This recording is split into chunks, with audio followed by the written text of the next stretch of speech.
Morning voice എന്ന പ്രതിദിന വചനധ്യാന പരമ്പരയിലേക്ക് ഏവർക്കും സ്വാഗതം.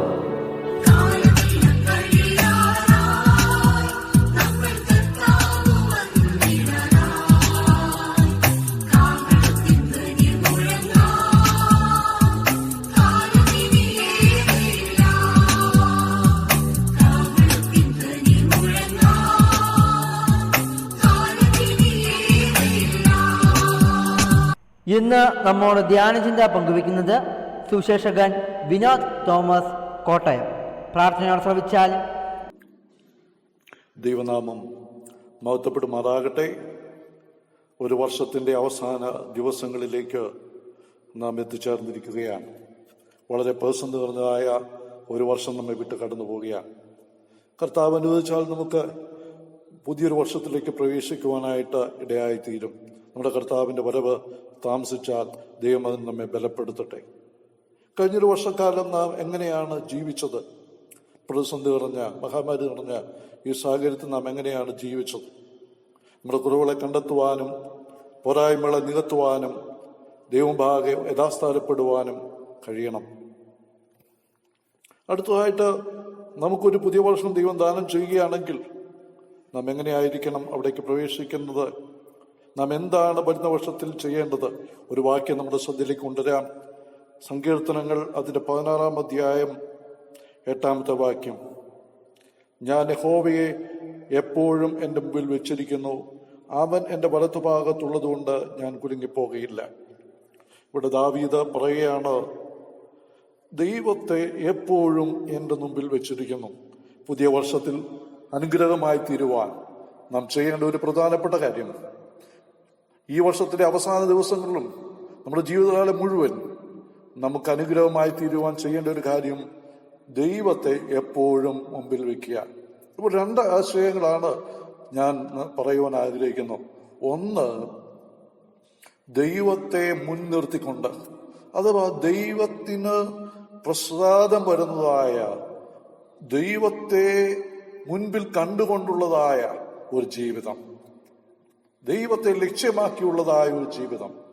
മറ്റൊരു കാര്യം, ദൈവത്തിന് ഒന്നാം സ്ഥാനം കൊടുത്തുകൊണ്ടുള്ളതായ ജീവിതം. ഇതെഴുതിയ ദാവീദിന്റെ ജീവിതത്തിൽ നാം പരിശോധിച്ചാൽ, ഒരാട്ടിടയനായ ദാവീദ് ആടുകളെ മേയിച്ചുകൊണ്ടിരുന്ന സമയത്തും അവന്റെ ഒന്നാം സ്ഥാനം ദൈവമായിരുന്നു. അതുകൊണ്ടാണ് അവൻ ഒരിക്കൽ ഒരു സിംഹത്തെയും പിന്നീട് ഒരിക്കൽ കരടിയെയും ജയിക്കുവാൻ കഴിഞ്ഞത്. പിന്നെ നാം കാണുന്നു, അവൻ ഗോലിയാത്തിന്റെ മേൽ ജയം നേടുന്നു. എന്തുകൊണ്ടാണ്? യഹോവയായ കർത്താവിനെ അവൻ എപ്പോഴും മുന്നിൽ കണ്ടിരുന്നു. അവൻ ഗോലിയാത്തിനെ അല്ല കണ്ടത്, അവൻ സിംഹത്തെയോ കരടിയോ അല്ല കണ്ടത്, അവൻ കണ്ടത് ദൈവത്തെയാണ്. അതുകൊണ്ട് പ്രതിസന്ധിയുടെ മധ്യത്തിൽ വിജയിക്കുവാൻ അവന് കഴിഞ്ഞു. ഇനി അവൻ രാജാവായപ്പോൾ ശൗല് അവനെതിരെ വന്നു. എന്നാൽ അവൻ ശൗലിനെ അല്ല കണ്ടത്, ശൗലിനെ കൊല്ലാൻ അവസരം കിട്ടിയിട്ട് പോലും അവൻ കൊന്നില്ല. അവൻ ദൈവത്തെയാണ് മുന്നിൽ കണ്ടത്. അതുകൊണ്ട് ശൗല് മാറിപ്പോയി. ദൈവത്തിന്റെ രാജ്യത്തിന്റെ ആ ഇസ്രായേലിന്റെ അധിപതിയായി ദൈവം അവനെ ഉയർത്തി. പ്രിയ ദൈവമക്കളെ, നമ്മുടെ ജീവിതത്തിൽ ദൈവത്തെ മുന്നിൽ കണ്ടുകൊണ്ട് നമുക്ക് ജീവിക്കാം. ഇവിടെ നാം മനസ്സിലാക്കേണ്ട, ദാവീദിന്റെ ജീവിതത്തിൽ ഒരിക്കൽ മാത്രമാണ് ദാവീദ് ദൈവത്തെ മുന്നിൽ കാണാതെ ജഡത്തിന്റെ ചിന്തകളെ മുന്നിൽ കണ്ടപ്പോൾ, ലോകത്തിന്റെ മോഹങ്ങളെ മുന്നിൽ കണ്ടപ്പോൾ അവൻ പരാജയപ്പെട്ടു പോയി എന്ന് നമുക്ക് മനസ്സിലാക്കുവാൻ സാധിക്കുന്നു. അത് നമുക്ക് ഒരു വലിയ മുന്നറിയിപ്പായിട്ടിരിക്കുകയാണ്. നമുക്കറിയാം, ഈ 16-ാം സങ്കീർത്തനം ഒരു മശിഹാ സങ്കീർത്തനമാണ്. നമ്മുടെ കർത്താവിനെ കുറിച്ച് പറയുന്ന ഒരു സങ്കീർത്തനമാണിത്. നമുക്കിത് കർത്താവിന്റെ വാക്കുകളായിട്ടും കരുതാം. ഞാൻ യഹോവയെ അഥവാ പിതാവിനെ എപ്പോഴും എൻ്റെ മുമ്പിൽ വെച്ചിരിക്കുന്നു എന്ന് കർത്താവ് പറയുന്നതായിട്ട് നമുക്ക് ചിന്തിക്കാം. കർത്താവ് അത് ആവർത്തിക്കുന്നുണ്ട്. പിതാവ് എപ്പോഴും എന്നോട് കൂടെ ഉണ്ട്, എപ്പോഴും പിതാവ് എന്നെ സഹായിക്കുന്നു, പിതാവ് എന്നെ കുറിച്ച് സാക്ഷ്യം പറയുന്നു. എന്താണ് അതിന്റെ കാരണം? അതിന്റെ കാരണം എന്താണ്? കർത്താവ് എപ്പോഴും എന്താണ് ചെയ്തതെന്ന് നാം പരിശോധിച്ചാൽ നമുക്കത് കാണുവാനായിട്ട് സാധിക്കും. യോഹന്നാന്റെ സുവിശേഷം 8-ാം അധ്യായത്തിലേക്ക് വരാം. അവിടെ അതിന്റെ 29-ാമത്തെ വാക്യത്തിൽ ഇങ്ങനെ നാം വായിക്കുന്നു, എന്നെ അയച്ചവൻ എന്നോട് കൂടെ ഉണ്ട്, ഞാൻ എല്ലായ്പ്പോഴും അവന് പ്രസാദമുള്ളത് ചെയ്യുന്നത് കൊണ്ട് അവൻ എന്നെ ഏകനായി വിട്ടിട്ടില്ല.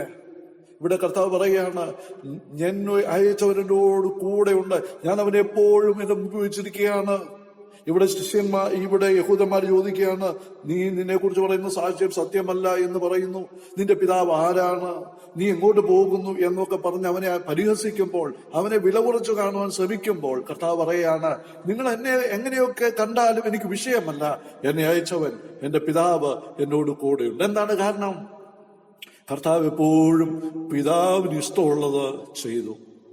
ഞാൻ എപ്പോഴും എന്നോട് കൂടെയുള്ളതിന്റെ ഉറപ്പെന്താണ്?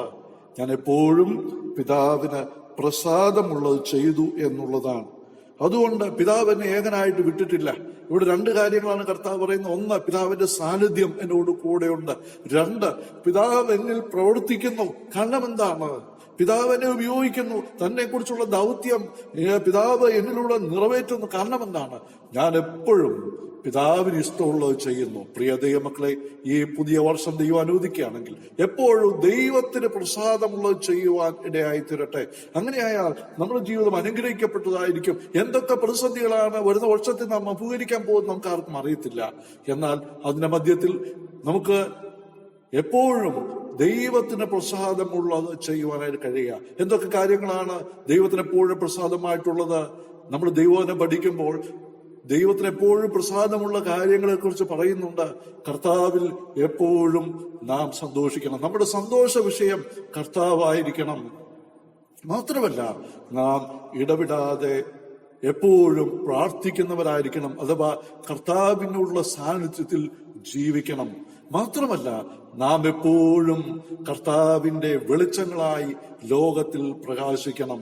മാത്രമല്ല, നാം എപ്പോഴും കർത്താവിനെ മഹത്വപ്പെടുത്തണം. പിതാവിനെ മഹത്വപ്പെടുത്തിയ പുത്രനെയാണ് നമുക്കിവിടെ കാണുവാൻ സാധിക്കും. വാക്കിനാലോ ക്രിയയാലോ എന്തു ചെയ്താലും എപ്പോഴും ദൈവമഹത്വത്തിനായിട്ട് ചെയ്യണം.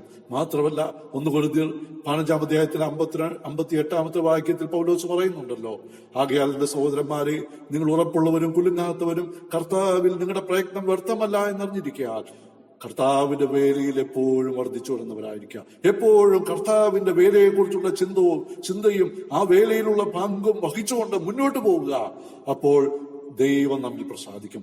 ദൈവം നമ്മിൽ പ്രസാദിച്ചാൽ, ദൈവത്തിന് പ്രസാദമുള്ള എപ്പോഴും നാം ചെയ്താൽ, ലോകത്തിൽ ആരൊക്കെ നമ്മോട് കൂടെ ഇല്ലെങ്കിലും, ആരൊക്കെ നമ്മെ ഉപേക്ഷിച്ചാലും, ആരൊക്കെ നമ്മെ കൈവിട്ടാലും, ഇവിടെ കർത്താവ് പറയുന്ന പോലെ നമ്മോട് കൂടെ ഇരുന്ന് നമ്മെ അന്ത്യം വരെ കരം പിടിച്ചു നടത്തുന്ന നല്ല കർത്താവുണ്ട്. അവനെ എപ്പോഴും മുന്നിൽ വെച്ചുകൊണ്ട് നമ്മുടെ ജീവിതയാത്ര കഴിക്കാം. അതിനായിട്ട് ചിന്തകൾ ദൈവത്തിന്റെ